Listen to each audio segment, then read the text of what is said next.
আসসালামু আলাইকুম, আশা করি সবাই ভালো আছেন। শুক্রবার মার্কেট বন্ধ। আমি যে বিষয়ে কথা বলবো সেটা হচ্ছে ফান্ডামেন্টাল স্টকে আপনারা কেন থাকবেন, ডিভিডেন্ড বেজ স্টকে যেসব কোম্পানিগুলো ভালো ডিভিডেন্ড দেয় এই কোম্পানিগুলোতে আপনারা কেন থাকবেন এই বিষয়ে একটা ব্যাখ্যা দিতে চাচ্ছি। আশা করি পুরোটা সময় আমার সাথে থাকবেন। সতর্কীকরণ, এটি শিক্ষণীয় আলোচনা মাত্র। স্টক আমার কোনো বাইসেল নির্দেশ করে না। নিজ দায়িত্বে বাইসেল সম্পন্ন করবেন। পুঁজিবাজার ঝুঁকিপূর্ণ, জেনে শুনে বুঝে বিনিয়োগ করুন।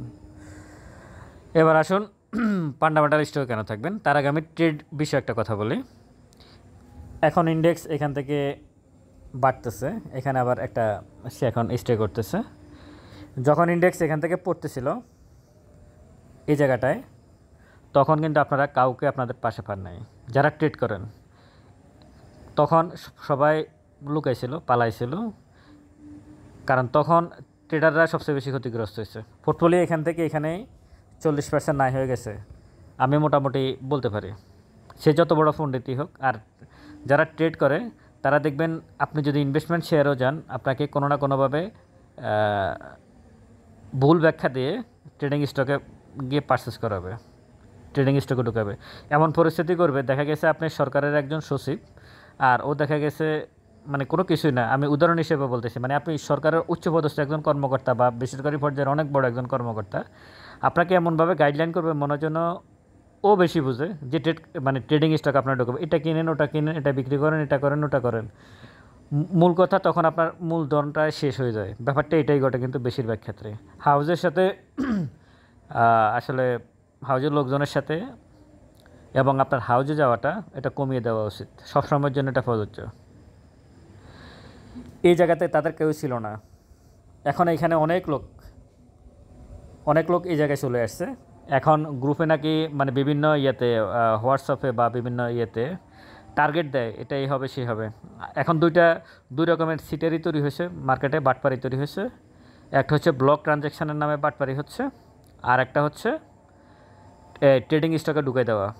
ব্লকে কীভাবে, যে আপনারা টাকা নিয়ে আসেন, 5 লাখ টাকার কম হলেও হবে না, কারণ ব্লকে ট্রানজ্যাকশান করতে এই স্টক কিনেন, ওই স্টক কিনেন। কোন ধরনের স্টকগুলোকে দেখাচ্ছে যেগুলোর প্রাইস অলরেডি বেড়ে গেছে, ওগুলো ধরিয়ে দেওয়ার জন্য আপনাদেরকে এখন লোভ দেখাচ্ছে। এরকম গ্রুপ একটা বেড়েছে, নিরাপদ দূরত্বে হাত মেপে 100 হাত দূরে থাকবেন।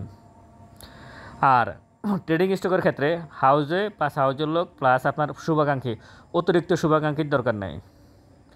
এটা সম্ভব না। বাংলাদেশের পুঁজিবাজারের মার্কেটের সিস্টেমটা এমনভাবে করা, আপনি এখানে ট্রেড করে প্রফিট করতে পারবেন না। ইভেন পুঁজিবাজারের যে একেবারে নিয়ন্ত্রণ সংস্থা আছে, তারা যদি কোনো গেমলারের সাথে যোগসাজশ না থাকে, তারাও যদি ট্রেড করে তারাও লস করবে। এখন আপনি আর আমের পজিশন কি সেটা আমরা অনুমান করতেই পারি, তারাও লস করবে, কারণ ডিজাইনটাই ওইভাবে করা, এখানে কোনো রকমের চালাকি চলবে না। আর ট্রেডাররা সবসময় নিজেদেরকে খুব স্মার্ট ভাবে এবং খুবই মানে চাঞ্চল্য হয়, চঞ্চল প্রকৃতির হয়, অস্থির প্রকৃতির হয়।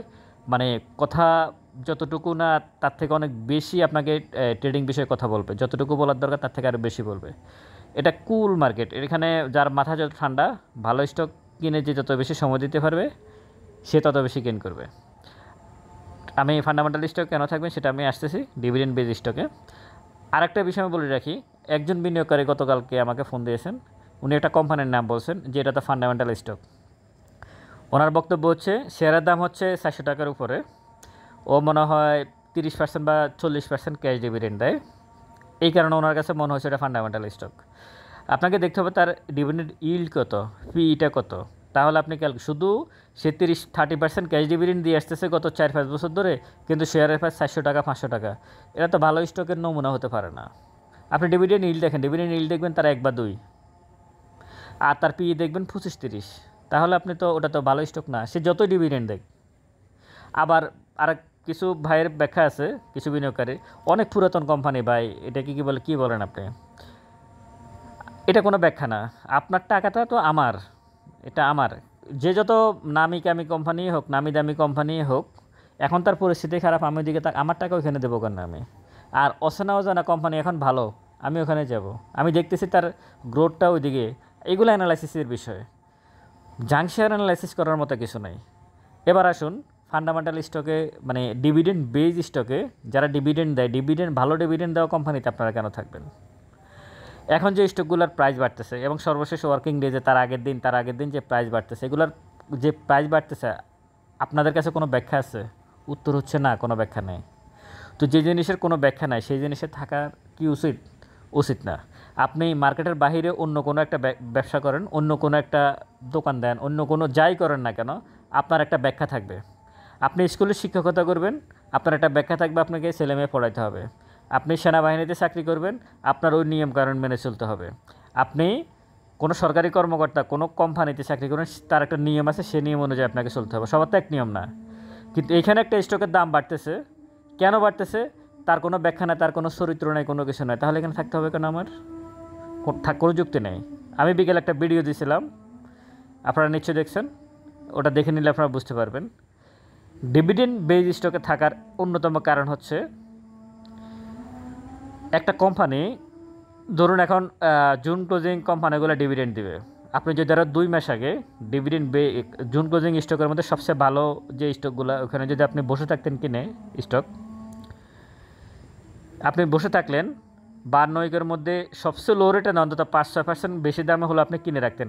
52 উইকের আপনার ক্যালকুলেশন করে রাখতেন যে সেটা গত বছর এখান থেকে এখানে গেছে, গত বছরের থেকে তার এবার ইপিএস আরও ভালো, সুতরাং আমি যদি এখানে এন্ট্রি নিই তাহলে সে এখানে যাবে, এবং গত বছর তার ইন্ডেক্সও খারাপ ছিল টোটাল।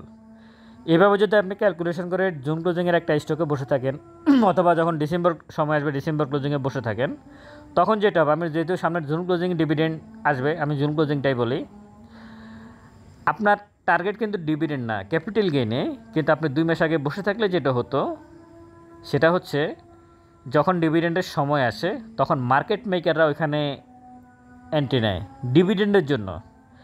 ডিভিডেন্ডটা শুধু যে আপনি পাচ্ছেন তা না, ডিভিডেন্ডটা ডাইরেক্টররা পাচ্ছে, ডিভিডেন্ডটা ইনস্টিটিউটগুলো পাচ্ছে। এখানে প্রত্যেকেরই এটা কি বলে স্বার্থ জড়িত, ডিভিডেন্ডের সাথে সবার স্বার্থ জড়িত, ডিরেক্টরদের স্বার্থ জড়িত, আপনার আমার স্বার্থ জড়িত, ইনস্টিটিউটগুলোর স্বার্থ জড়িত। ডিভিডেন্ডটা কিন্তু সবাই পায়।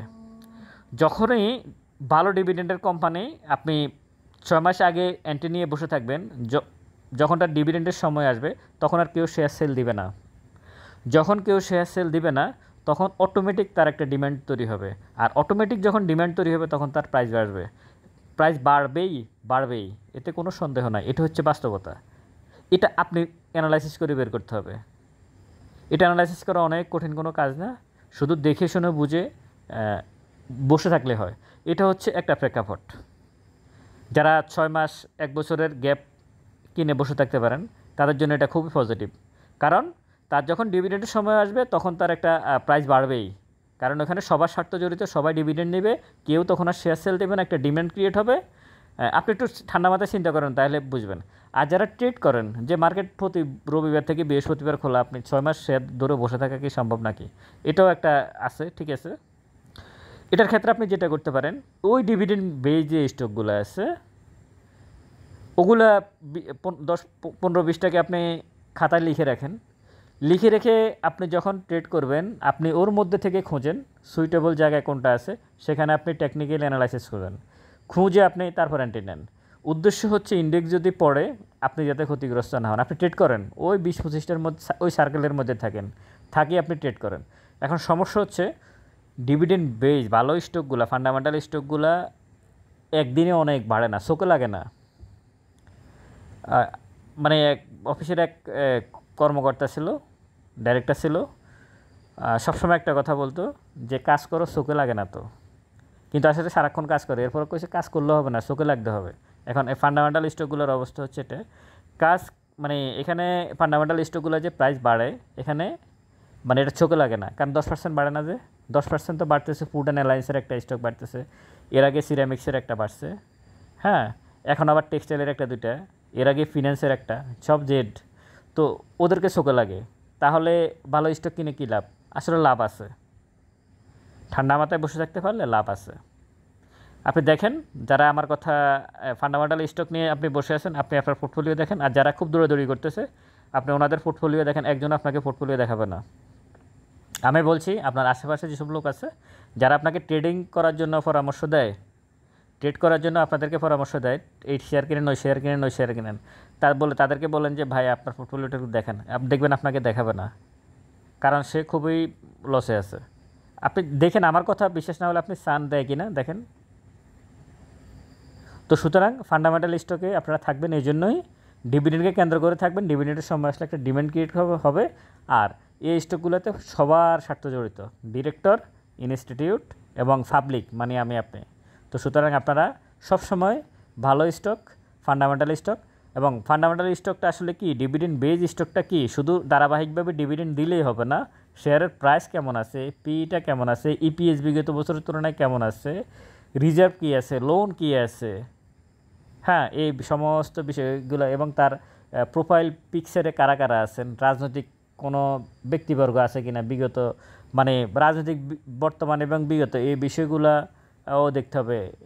যেমন এখন দুইটা স্টক খুব বাড়তেছে, অনেকে বলতেছে এটা আগামী দিনে ভোট হলে যে সরকার ক্ষমতা আসবে এই দুইটা কোম্পানি তাদের, সুতরাং সেই কারণে বাড়তেছে। তো এরকমও আছে, এরকম নিউজের উপরও বাড়ে। তো সব কিছু মিলাই আসলে মার্কেট। এখন আপনি ঠিক করবেন, আমি ঠিক করব আমরা কোথায় যাব।